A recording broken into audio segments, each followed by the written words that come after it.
Assalamualaikum warahmatullahi wabarakatuh. Perkenalkan, nama saya Nadia Safira dengan NIM G0024-030 dari kelompok B1. Di sini saya akan menjelaskan mengenai laporan praktikum topik kedua, yaitu jelaskan anatomi dari core. Baik, yang pertama, untuk letak anatomis dari core, dia itu berada di kavitas torakis yang mediastinum medius. Nah, jantung ini dieratkan pada kavitas torakis oleh 4 ligamen. Yang pertama dengan corpus sterni itu oleh ligamentum sternopericardiaca.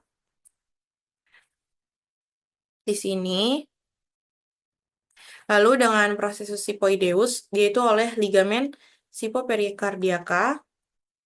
Lalu dengan diafragma, dia oleh ligamen pericardiofrenica. Dan yang terakhir dengan vertebra, dia itu oleh ligamen vertebropericardiaca. Lanjut, untuk batas-batas jantung. Untuk kanan atas, itu dia SIC2, linea parasternalis dextra. Untuk kiri atas, yaitu SIC2, linea parasternalis yang sinistra. Untuk kanan bawah, dia SIC4, linea parasternalis dextra. Dan yang terakhir, kiri bawah, dia SIC5, linea midclavicularis sinistra. Nah, selanjutnya untuk struktur eksternal core. Nah, jadi untuk setiap core itu dapat diidentifikasi dengan adanya apex, basis, dan 3 fasies, yaitu ada fasies sternocostalis atau anterior, lalu fasies diaphragmatica, dan fasies pulmonalis. Nah, kalau basisnya itu mengarahnya ke bahu kanan, sedangkan untuk apexnya dia mengarahnya ke panggul kiri. Jadi basis cordis itu terdiri dari atrium dextrum menghadap ke belakang, ke arah craniolateral dextra. Kalau apex cordis, dia mengarahnya ke arah ventrocaudal sinistra. Nah, untuk struktur eksternal core, dia di sini bisa dilihat ada atrium yang dextrum, lalu di sini ada yang ventricle dexternya, di sini ventriculus sinister, lalu di sininya atrium yang sinister.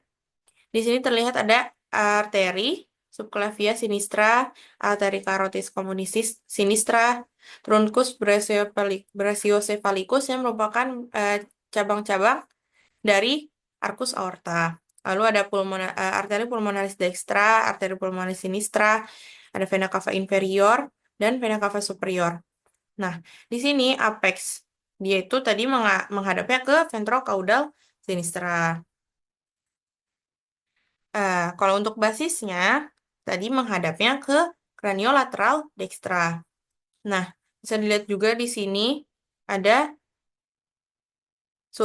sinus coronarius, lalu ada sulcus interventricularis, di sininya sulcus coronarius dan arteri coronaria dextra. Lanjut ke skeleton cordis. Nah, skeleton cordis ini fungsinya tempat melekatnya miokardium sebagai kerangka dari core, lalu tempat pelekatannya cuspis atau katup jantung, dan juga isolator impuls antara atrium dan ventricle. Nah, skeleton cordis itu dia terdiri atas annulus fibrosus, trigonum fibrosum, dan pars membranacea, septum interventricular, interatrial, dan atrioventricular. Nah, bisa dilihat di sini yang membran interatrial septum, ini yang interventrikular, dan ini yang atrioventrikular. Lanjut ke annulus fibrosus. Nah, tadi annulus fibrosus itu ada 4. Dia merupakan 4 cincin. Itu ada di mana aja? Yang pertama, annulus atrioventricularis yang dexter di sini. Yaitu berada di sekitarnya valva tricuspidalis. Lalu, yang kedua itu ada annulus atrioventriculis yang sinister, yang ini. Nah, dia itu berada di sekitar valva yang mitral. Lanjut ke annulus valva aorta atau cincin aorta, berarti kan dia berada di sekitar valva aorta. Nih, ini kan valva aorta. Lalu yang terakhir itu annulus valva trunci pulmonalis atau cincin pulmonar, yang berarti beradanya di sekitar valva pulmonalis. Yang ini. Lanjut, trigonum fibrosum. Nah, trigonum fibrosum itu dia ada 2. Yang pertama itu trigonum fibrosum yang dextrum. Nah, untuk trigonum fibrosum dextrum, ini, dia itu letaknya di antara anulus fibros yang valva aorta dan anulus atrioventrikular yang dextra. Sedangkan yang kedua itu trigonum fibrosum sinistrum, yaitu di antara anulus fibrosus valva aorta dan anulus atrioventricularis yang sinistra. Lanjut ke struktur internal core. Yang pertama itu ada atrium dexter. Nah, atrium dexter itu ada bagian halus dan bagian yang kasar. Untuk bagian halusnya itu dia sinus venarum cavarum. Kalau untuk bagian kasarnya yang ini, dia itu karena ada musculus pectinati. Nah, bagian halus dan kasar itu dia dipisahkannya oleh crista terminalis ini di bagian dalam, sedangkan di bagian luarnya dia dipisahkannya oleh sulcus terminalis. Lalu ada fossa ovalis di sini. Fossa ovalis dan limbus fossa ovalis. Nah, mereka ini merupakan obliterasi dari foramen ovale yang berada di septum interatrial. Jadi dulunya itu eh, foramen ovale itu awalnya dari foramen ovale.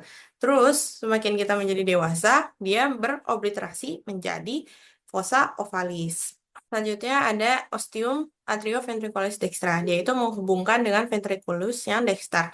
Lalu ada ostium sinus coronaris. Dia itu terdapat valvula BCI dan merupakan eh, muara dari sinus coronarius. Lalu ada ostium vena cava inferior. Dia itu merupakan muara dari vena cava inferior dan terdapat valvula Eustachii. Lanjut ke struktur internal core yang ventriculus dexter. Dia itu terdiri atas ruangan kasar yang tersusun oleh yang ini trabecula carneae. Nah, ada 3 jenis trabecula carneae. Yang pertama itu ada musculi papillares dan chordae tendinae. Nah, jadi musculus papillares itu ketika berkontraksi akan membuat si chordae tendinae ini menegang sehingga menarik katup sehingga tertutup katupnya. Jadi tidak ada aliran balik. Lalu ada trabecula septomarginalis. Yaitu di trabecula septomarginalis ini dia terdapat bundle of His di sini trabecula septomarginalis. Kalau tadi musculus papillaris yang di sini dan chordae tendinae. Nah, yang terakhir yang ketiga itu rigi biasa yang menonjol di bagian dalam. Lalu ada ostium trunci pulmonalis di ventriculus dexter ini. Dia itu yang menghubungkan dengan truncus pulmonalis. Lanjut ke struktur internal core yang atrium sinister. Nah, pada atrium sinister itu dia terdiri atas sinus venarum cavarum dan auricula yang sinistra. Lalu ada ostium atrioventricular yang sinistrum, dia itu menghubungkan dengan ventriculus sinistrum. Lalu ada fossa ovalis dan valvular foraminis ovale di sini. Nah, terus di atrium sinister itu dia dimurainya oleh 2 buah vena pulmonalis dextra, 1 buah vena pulmonalis sinistra superior, dan 1 buah vena pulmonalis sinistra yang inferior. Lanjut ke struktur internal core yang ventriculus sinister. Nah, jadi ventriculus sinister itu dia yang pembentuk apexnya apex cordis. Nah, kalau pada ventriculus sinister, dia itu miokardnya atau otot jantungnya itu lebih tebal dibanding yang lain karena dia memompanya lebih berat. Lalu ada vestibulum aorta. Lalu ada ostium aorta, dia yang menghubungkan dengan aorta. Lalu yang terakhir ada musculi papillaris bersama dengan chordae tendinae. Sama seperti tadi, musculi papillarisnya berkontraksi sehingga chordae tendinae-nya menegang dan akhirnya katupnya tertutup. Nah, lanjut ke katup-katup jantung. Katup-katup jantung itu ada 2. Pertama ada yang katup atrioventricularis dan katup yang semilunaris. Untuk yang atrioventricularis dibagi lagi menjadi 2. Yang itu ada yang tricuspidalis dan juga yang mitralis atau bicuspidalis. Nah, ini yang valva atrioventriculis dextra yang tricuspidalis. Ini yang valva atrioventricularis sinistra yang valva bicuspidalis atau mitralis. Lalu yang katup semilunaris dibagi juga menjadi 2, yaitu katup aorta dan juga katup pulmonalis. Nah, yang ini valva aorta dan yang ini valva trunci pulmonalis. Lanjut ke valva cordis. Jadi, pada valva tricuspidalis atau yang valva atrioventricularis dextra, dia di antara atrium dan ventriculus dexter dong. Nah, dia itu terdirinya dari 3 valvula atau cuspis, yaitu ada yang anterior, posterior, dan septal. Nah, kalau yang valva mitralis atau yang atrioventriculus sinistra, dia itu kan berarti di antara atrium sinistra dan ventriculus yang sinister. Nah, valva mitralis dia terdirinya dari 2 cuspis, yaitu cuma anterior dan posterior. Tiap cuspisnya dihubungkannya oleh musculus papillaris yang beradanya pada ventriculus oleh korda tendinei. Jadi untuk mekanisme katup atrioventricularis itu pertama si ventrikelnya relaksasi atau tekanan dalam ventrikelnya itu si cuspisnya tergantung lemas.